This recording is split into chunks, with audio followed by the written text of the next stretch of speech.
Hello everyone, how are you? Here they know what happened on Monday Night Raw for February the 20th, 2022.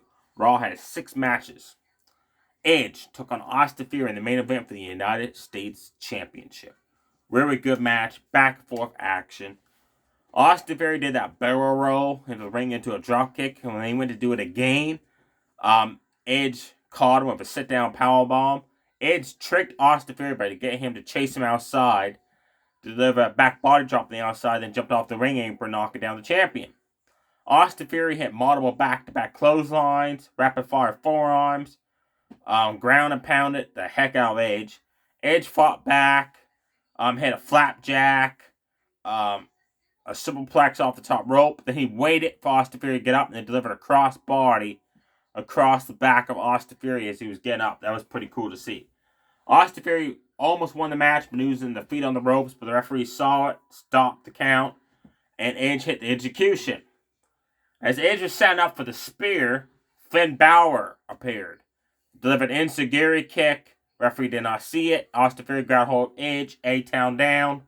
Theory retained, and still the United States champion. After the match, Finn Balor jumped in, beat the shit out of Edge, and delivered 3 coup de grace to end the show there. I don't want to see Edge versus Finn Balor at WrestleMania. Edge, Austin Theory, John Cena triple threat match with Todd would have been a lot more exciting. They could have had Finn Balor, Damian Priest team up and take on people like a tag team turmoil match or something to become number one contenders for the tag team title, something like that. This whole rivalry of Edge to the Judgment Day, it was good last year. It should have ended last year, not continuing into this year. I did like Edge's attires, like the red and white Canadian maple leaves and stuff. It just really stood out. That was cool. Seth Rollins, your Monday Night Messiah, took on The Miz one-on-one. Another really good back-and-forth matchup.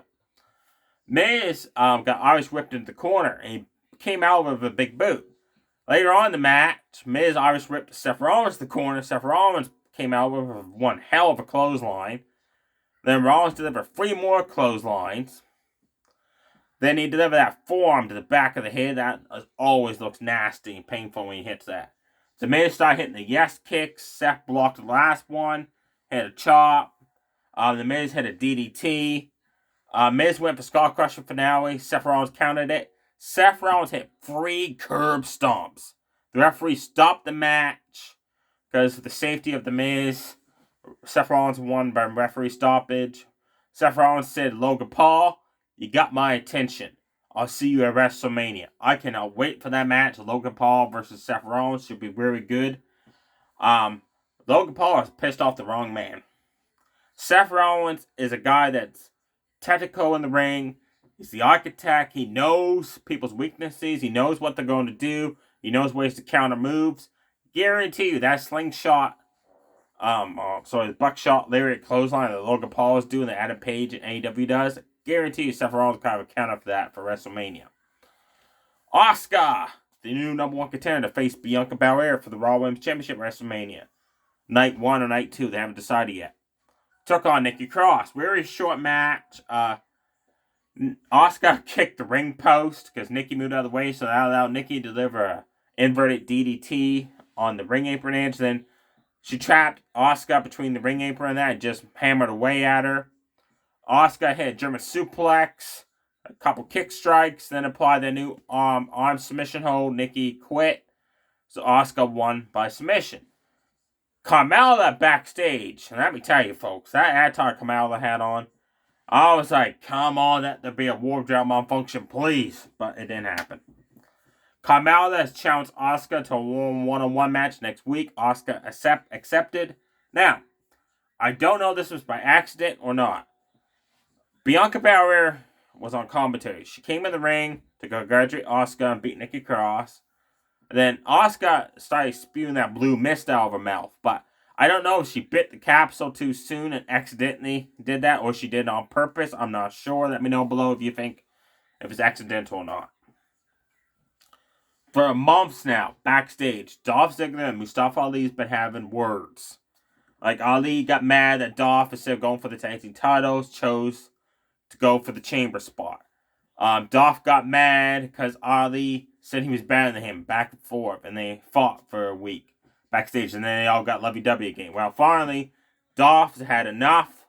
He said, I'm going to teach you some lessons and some manners. So they had a one-on-one match. It was a very short match. Man, wasn't it hard flying. Dolph ran into a DDT from Mustafa Ali. Mustafa Ali dove to the outside of the ring. Dolph caught him. Delivered one heck of a super kick. Dolph went for the Famouser. And Mustafa Ali put his hands, like a handstand, to block it. Then rolled up Dolph quickly with a backside cradle for the 1-2-3. Then after the match, as Dolph was in the corner, shocked that he just lost very quickly, Mustafa Ali's like, hey man, yeah, how's that feel? You know, like being all cocky and all that. I cannot wait for these guys, this rivalry to kickstart into matches between these two. Hopefully at WrestleMania they have a match. That'd be cool to see. Poor Sami Zayn. He came out, asked Kevin Owens help against Bloodline. Kevin Owens said, after what he did to me at War Games, low blow me, pinned me in War Games, for weeks helped the Bloodline beat me up. And then you want me to help you? He said, I helped you at Elimination Chamber for payback for you stand up for me at the Royal Rumble, but that was it. He said, you're on your own, ask your buddy Jay. But then Kevin Owens said, but Jay's never going to betray Jimmy and leave him alone, high and dry. You're on your own.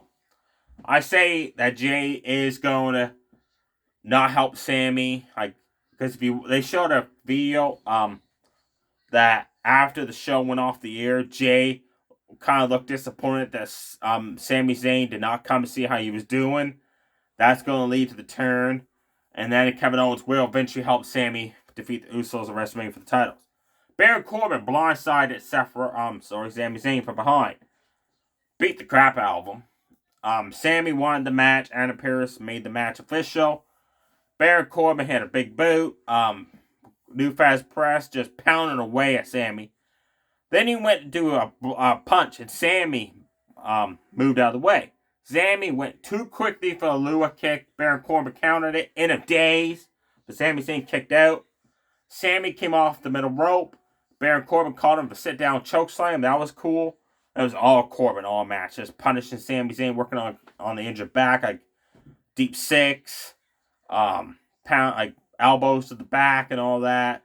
Kicks to the stumps to the back. Sami again went for the Lua kick. Corbin barely dodged that one. Sami finally sent Baron Corbin into the ring and into the corner, then blasted him with the Lua kick for the 1-2-3.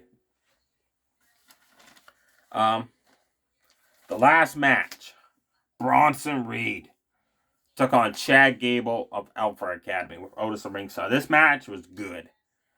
Chad Gable took it to Bronson Reed. Like, he used his speed and all that. Bronson Reed finally caught Chad Gable with one hell of a clothesline. Chad Gable went halfway across the ring from the impact. Gable freaking German suplex Bronson Reed, folks, like, with ease. That's got to show you the arm and leg strength of Chad Gable to horse someone up like the size of Bronson Reed with ease and deliver a German suplex. Then Chad Gable quickly went up the top rope, delivered a diving headbutt. Bronson Reed kicked out. Chad Gable quickly snapped on the ankle lock. Bronson Reed powered out of that. Chad Gable took it to Bronson Reed, again using his speed on that, like a Russian leg sweep, taking him down, tripping him and all that.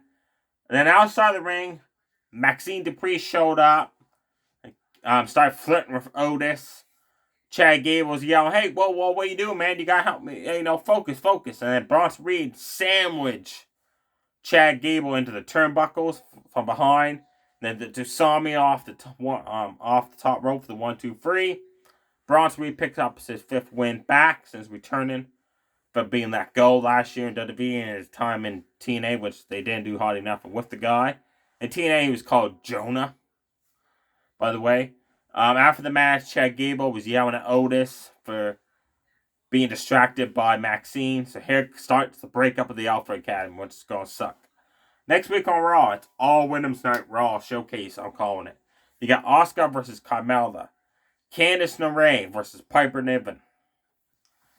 And Lita and Becky Lynch challenged Dakota Kai and Io Sky for the Women's Tag Team titles. Trish Stratus missed last week's show. She showed up backstage on Monday Night Raw, they said, but they decided not to news her. They're saving her for next week Guys, at WrestleMania, it's going to be Damage Control versus Becky Lynch, Lita, and Trish Stratus and a 6-1 tag. Let me know below what you think of that. Do you think Damage Control deserves a better match than WrestleMania than fighting Becky Lynch and 2 Hall of Famers?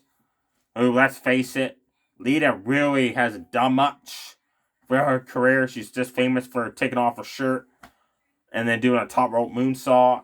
Trish Stratus, in the era she was in, it really wasn't much of a Women's Wrestling division. Like when Charlotte Flair faced Trish Stratus at SummerSlam many years ago, Charlotte Flair owned Trish Stratus. So you could tell, like, Trish Stratus against this new Wyndham at WWE, she don't stand a chance. So I think Damage Control honestly deserves a better match than the 6-1 tag at WrestleMania. Also, Omos has challenged Brock Lesnar to a match at WrestleMania. Oh my good lord. I don't like Brock Lesnar, but that poor guy deserves someone better than Omos at WrestleMania. I hope that Brock Lesnar declines this open challenge and says, "Nah, I don't want to fight you. Please, Brock. To save your career, man, don't fight Omos at WrestleMania. Please don't. Stay safe, everybody. Too sweet. Bye."